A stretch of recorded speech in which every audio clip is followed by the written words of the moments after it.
Assalamualaikum warahmatullahi wabarakatuh. Hai teman-teman, apa kabar kalian semua? Semoga dalam keadaan sehat dan tetap bersemangat dalam menuntut ilmu. Berjumpa kembali dengan Bapak di sini, Bapak Miftahul Huda pada Sentra Imtak. Pada hari ini kita akan belajar tentang ekosistem gunung, ekosistem goa, dan juga ekosistem kars. Bapak di sini hanya menyampaikan pengantarnya saja, ya. Untuk lebih dalam dan lebih jelas tentang ekosistem ini, teman-teman bisa belajar di Sentra Sains. Baik, kita masuki pembahasan pertama. Ekosistem gunung. Apa sih ekosistem gunung itu? Nah, teman-teman, ekosistem gunung adalah segala komponen yang ada di gunung, baik itu benda hidup ataupun benda mati. Baik itu makhluk yang hidup ataupun benda mati yang ada di gunung yang keberadaannya saling terikat dan saling mempengaruhi.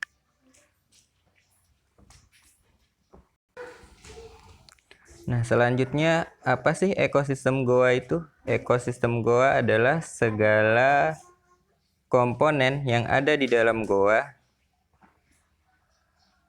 baik itu benda hidup ataupun benda mati, makhluk hidup ataupun benda mati yang ada di dalam goa yang keberadaannya saling mempengaruhi dan saling terikat.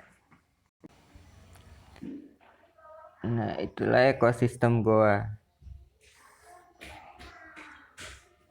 Selanjutnya, ekosistem kars. Apa sih ekosistem kars itu?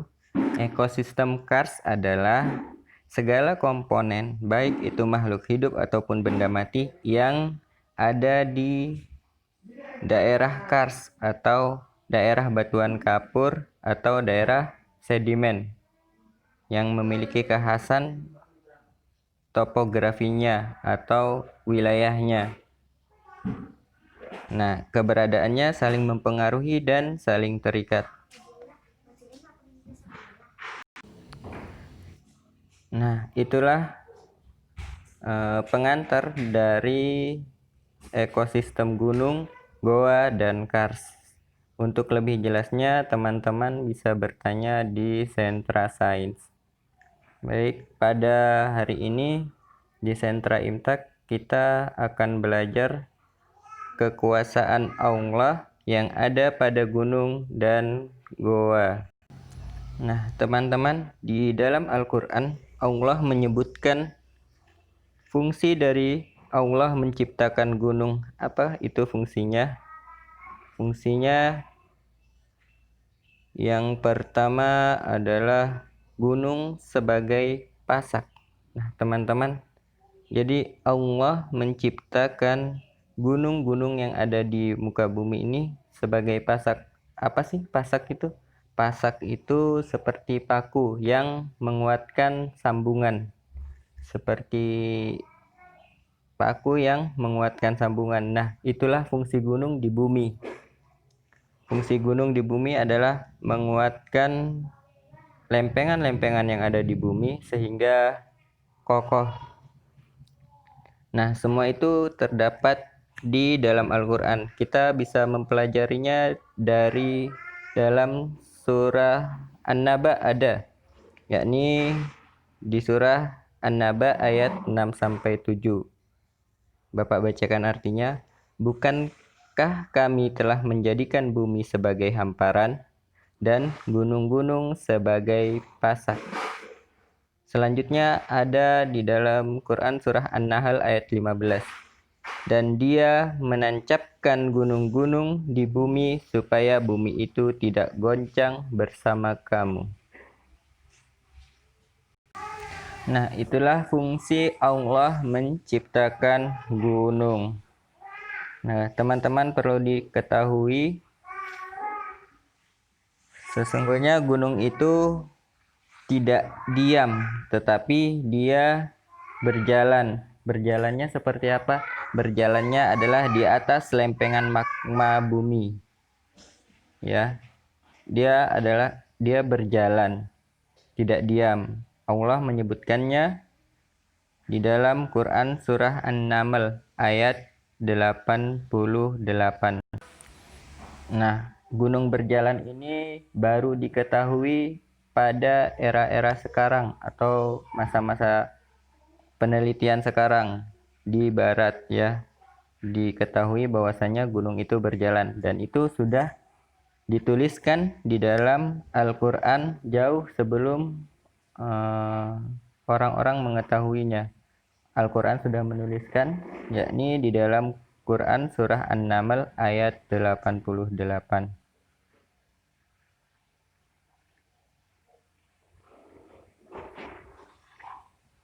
Nah, selanjutnya ada goa yang menjadi bukti kekuasaan Allah Subhanahu wa Ta'ala. Bukti kekuasaan Allah Subhanahu wa Ta'ala yang ada pada goa itu ada diabadikan di dalam Al-Quran, yakni tentang kisah Ashabul Kahfi. Nah, untuk kisahnya nanti Bapak sampaikan ketika recalling. Sekalian berdiskusi tentang apa sih yang bisa kita ambil dari kisah tentang Ashabul Kahfi. Ya, teman-teman juga bisa mempelajarinya lebih dahulu di dalam Quran surah Al-Kahfi ayat 9 sampai dengan 26. Nah, hikmah yang bisa kita ambil, kita petik dari kisah Ashabul Kahfi ini, yang pertama adalah kita harus beriman kepada Allah Subhanahu wa Ta'ala. Maksudnya apabila kita beriman kepada Allah Subhanahu wa Ta'ala, segala sesuatu yang kita butuhkan atau yang kita inginkan akan Allah wujudkan. Yang kedua adalah teguh dalam berprinsip. Jadi kalau kita sudah memilih sesuatu, maka teguhlah atau berpeganglah dengan kuat apa yang menjadi prinsip itu. Kemudian yang ketiga adalah menyampaikan kebenaran atau mengamalkan dakwah. Nah, itulah beberapa hikmah yang bisa kita ambil dari kisah Ashabul Kahfi.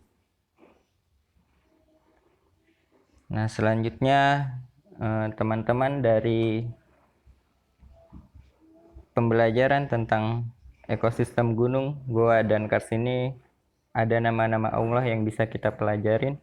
Yang pertama adalah Al-Basir, artinya Allah Maha Melihat. Yang kedua adalah Al-Mu'iz, artinya Allah Maha Memuliakan. Yang ketiga adalah As-Sami, Allah Maha Mendengar. Nah, Al-Basir, Allah Maha Melihat. Allah melihat segala sesuatu yang dikerjakan oleh makhluknya, baik yang ada terlihat jelas oleh manusia atau terlihat jelas oleh orang, ataupun yang tidak terlihat seperti ketika berada di dalam goa di mana keadaannya gelap gulita tetapi Allah bisa melihat. Kemudian Al-Mu'iz, memuliakan. Nah, dari kisah Ashabul Kahfi itu kita bisa melihat bahwasanya Allah bisa memuliakan makhluknya dengan cara yang Allah inginkan. Yang ketiga adalah As-Sami, Allah itu Maha Mendengar. Jadi Allah mendengar segala sesuatu yang diucapkan oleh makhluknya, baik yang manusia bisa mendengarnya ataupun yang tidak bisa didengar manusia, tetapi Allah tetap bisa mendengar. Nah, itulah bagian dari nama-nama Allah Subhanahu wa Ta'ala yang bisa kita pelajarin dari pembelajaran tentang ekosistem gunung, goa, dan kars. Nah, teman-teman, sebagai tambahan, ada ilmuwan muslim di bidang geografi yang sangat masyhur, baik dari keilmuannya di zamannya sampai dengan di zaman sekarang. Dia menjadi pondasi keilmuan di bidang geografi. Siapa saja? Yang pertama adalah Al-Biruni. Ya, dia hidup di tahun 973 Masehi sampai dengan 1048. Kemudian Muhammad ibnu Musa al-Hawarizmi. Ya, yang ketiga adalah Abu Zaid al-Balkhi. Nah, ketiga ilmuwan ini tidak hanya menguasai bidang ilmu geografi tetapi juga bidang ilmu yang lainnya. Rata-rata ilmuwan-ilmuwan muslim di zaman dahulu itu memiliki berbagai cabang ilmu. Kenapa mereka bisa menguasai berbagai bidang ilmu?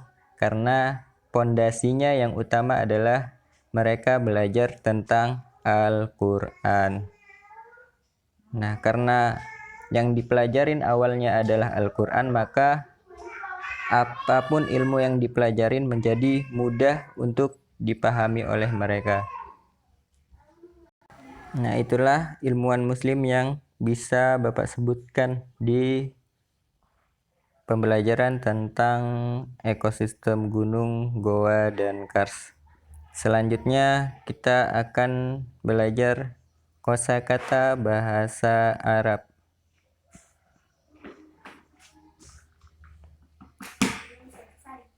Yang pertama, jamilun.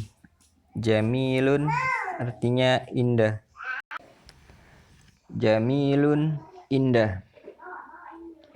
Indah, Arabnya jamilun. Hajarun, batu. Batu, hajarun. Hajarun, batu. Batu, hajarun. Kabirun artinya besar. Kabirun, besar. Kabirun, besar. Dakinun, gelap. Dakinun, gelap. Gelap, dakinun. Shallalun artinya air terjun. Shallalun, air terjun. Shallalun, air terjun. Kahfun, goa. Kahfun, goa. Kemudian sawirun, kecil. Sawirun, kecil. Sawirun, kecil. Selanjutnya jabalun artinya gunung. Gunung, jabalun. Jabalun artinya gunung. Wadin artinya lembah. Lembah bahasa Arabnya wadin. Wadin, lembah. Soharotun artinya magma. Soharotun, magma. Magma bahasa Arabnya soharotun. Nah, itulah pelajaran kosakata bahasa Arab kita untuk hari ini. Dan juga sampai di sini pembelajaran kita. Semoga ada manfaatnya. Bapak mohon maaf apabila ada kesalahan. Wabillahi taufik wal hidayah. Wassalamualaikum warahmatullahi wabarakatuh.